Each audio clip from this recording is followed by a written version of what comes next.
Shalom, saya ingin bersaksi mengenai bagaimana Tuhan memulihkan hidup saya, dan saya ingin memulai dari waktu saya masih kecil. Saya memang terlahir dari keluarga yang beragama Kristen, tetapi pengenalan kami akan Tuhan waktu itu sebatas pergi ke gereja seminggu sekali dan berdoa sebelum makan dan tidur. Tapi sisanya kehidupan kami benar-benar tidak menunjukkan kami orang-orang yang percaya. Ada banyak hal di masalah kecil saya yang sangat mempengaruhi saya dalam pertumbuhan saya. Salah satunya adalah waktu saya dipukuli, dianiaya oleh ibu saya. Itu sangat mempengaruhi saya ya. Saya jadi tumbuh dengan rasa benci, kepahitan, dan benci sama diri saya sendiri juga. Oleh karena itu saya beberapa kali coba membunuh diri saya. Bahkan yang paling parah waktu itu saya sudah ada pisau di pergelangan tangan saya. Tapi itu ya Tuhan, puji Tuhan ya, baik sekali Tuhan itu. Dia selalu memberhentikan saya dengan membisikkan kata-kata yang membuat saya berhenti dari aksi saya itu untuk membunuh diri saya sendiri. Setelah itu juga saya kurang dekat dengan ayah saya, dan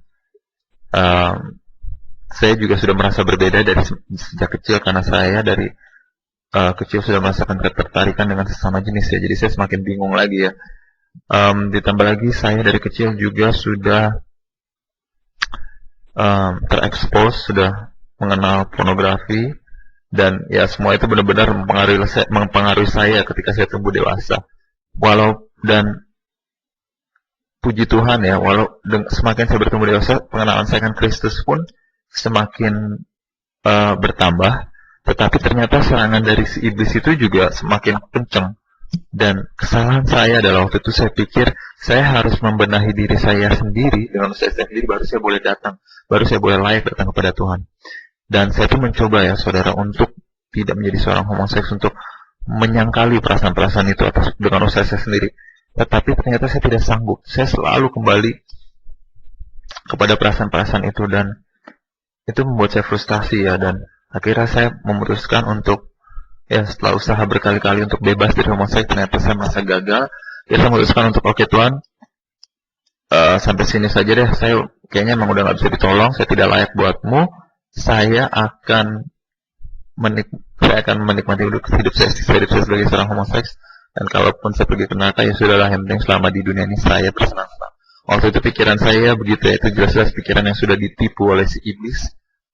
Dan setelah itu saya benar-benar hidup menikmati dosa-dosa itu. Walaupun puji Tuhan ya sampai sekarang saya masih belum berhubungan seks dengan sesama jenis atau dengan non jenis. Saya mengucap syukur untuk itu ya. Saya percaya itu juga karena penyertaan dan penjagaan dari Tuhan.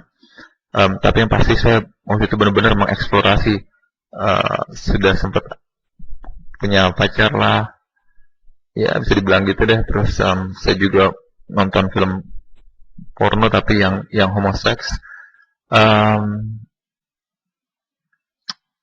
Pergi-pergi ke chatting, ke ruang chatnya homo, lihat-lihat webcam gitu, wah pokoknya macam-macam deh, segala kenistaan, kenajisan itu saya lihat, saya nikmati ya.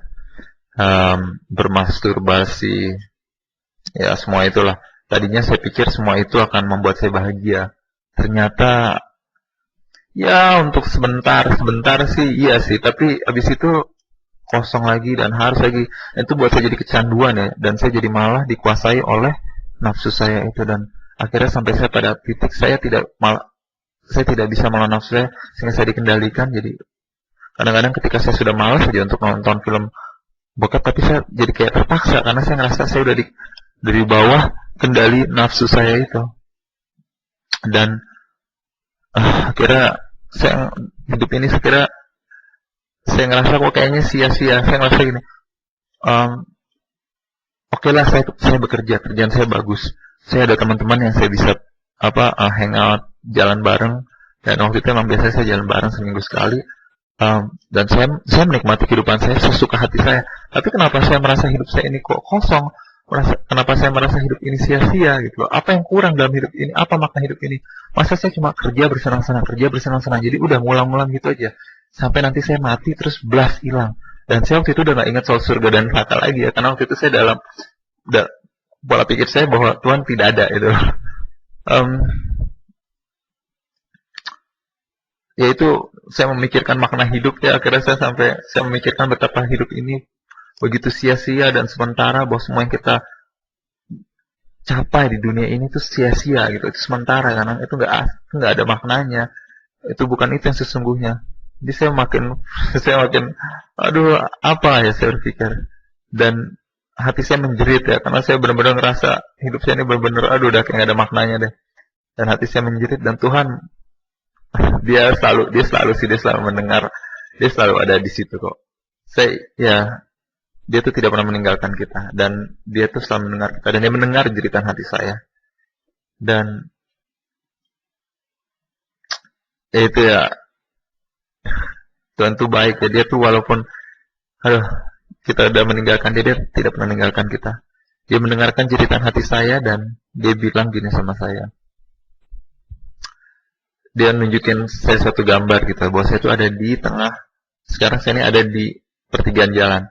Dia bilang gini, kamu bisa meneruskan jalan kamu yang sekarang dan menuju kehancuran, atau kamu mau mengikut saya. Dan saya mau kamu mengikut saya. Dan jujur saya langsung kaget ya, begitu saya mendengar bahwa Tuhan itu mau saya untuk mengikut dia gitu. Tuhan yang kudus mau saya, seorang yang berdosa, yang dengan sengaja berdosa untuk mengikut dia. Saya gini, gak salah Tuhan, saya kan sudah begitu membangkang darimu. Tapi itu benar-benar saudara ya, saya ngerasa itu ya kasih yang ini saya baru ngerti yang namanya kasih yang tak bersyarat itu seperti ini gitu.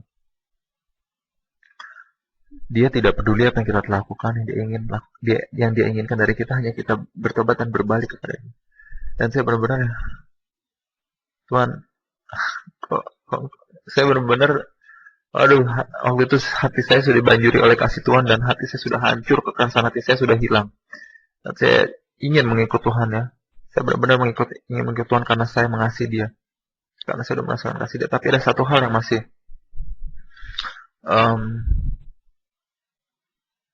ya saudara, yang masih menghalangi saya untuk saya mengikut Tuhan pada waktu itu, ialah jati diri saya sebagai seorang homoseks, karena saya merasa itulah jati diri saya, dan Tuhan ingin saya meninggalkan itu. Jadi saya bingung, kalau saya meninggalkan jati diri saya sebagai homoseks, jadi apa jati diri saya gitu? Saya bingung. Jadi apa saya kalau saya bukan seorang homoseks? Dan waktu itu saya bergumul ya saudara ya. Saya bergumul sampai kira Tuhan membantu saya, dia menyadarkan saya gitu. Dia bilang gini sama saya, hanya orang bodoh yang menolak kasih sempurnaku. Saya langsung kaget, saya serasa disengat, saya serasa kayak ditampar, saya serasa dibangunin gitu. Saya ngerasa langsung, oh iya Tuhan, benar katamu Tuhan.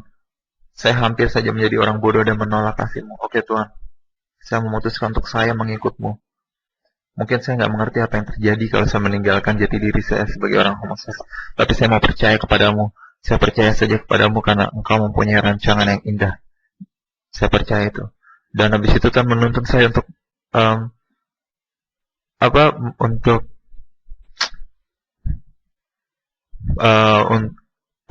untuk menyatakan keputusan saya ini, untuk memproklamirkan keputusan saya ini di dalam doa.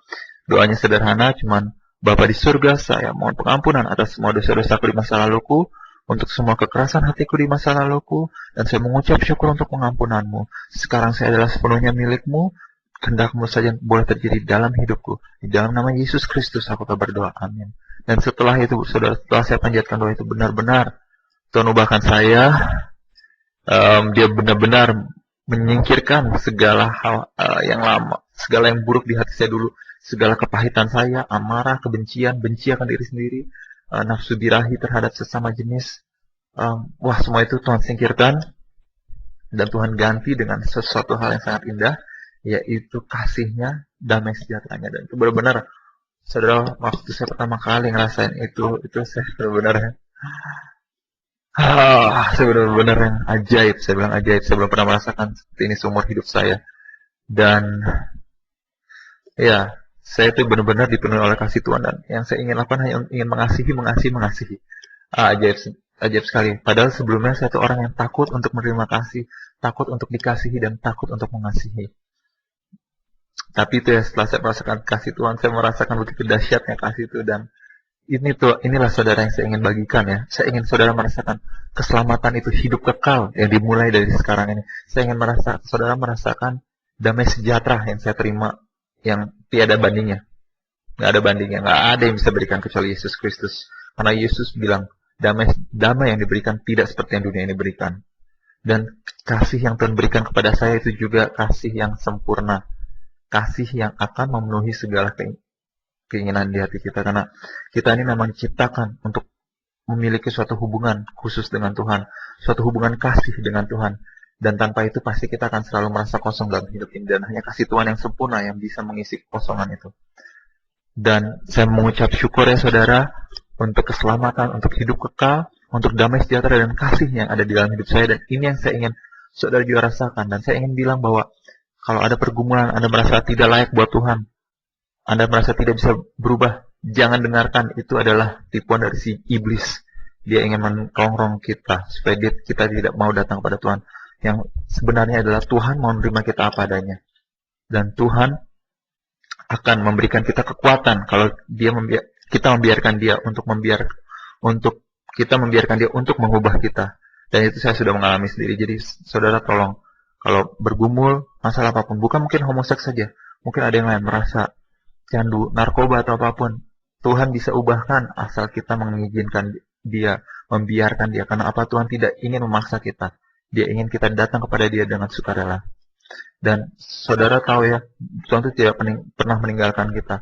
Bahkan waktu saya berdosa, dengan sengaja saya berdosa itu ya, di tengah-tengah keberdosaan saya, ketika saya lagi nonton bokep, saya sering sekali dengar suara Tuhan. Tuhan bilang, ayolah kembali, jangan lakukan itu tidak bagus. Tapi saya selalu mengeraskan hati saya, dan saya selalu bilang, udah sana pergilah Tuhan, saya tidak mau dengar, saya mau bersenang-senang. Itu ya, berarti itu menunjukkan apa? Tuhan tidak pernah meninggalkan kita. Cuman kitanya saja yang mengeraskan hati kita. Jadi, tolonglah, Tuhan jangan pernah pikir bahwa kita tidak pernah bisa berubah, bahwa Tuhan jauh dari kita, enggak. Tuhan ingin kita kembali ya. Tuhan ingin orang berdosa apapun datang kepadanya. Ini saya ada satu ayat yang sangat ajaib ya. Yesaya 33 ayat 11 gitu ya. Dibilang gini, katakanlah kepada mereka, demi aku yang hidup, demikianlah firman Tuhan. Aku tidak berkenan kepada kematian orang fasik, melainkan aku berkenan kepada pertobatan orang fasik itu dari kelakuannya, supaya dia hidup kekal ya. Bertobatlah dari hidupmu yang jahat itu.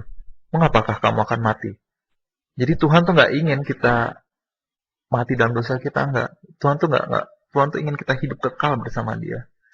Yang kita perlukan apa? Cuma bertobat dan datang kepada Dia. Dan nanti Dia yang akan mampukan kita. Itu ajaibnya Tuhan ya saudara.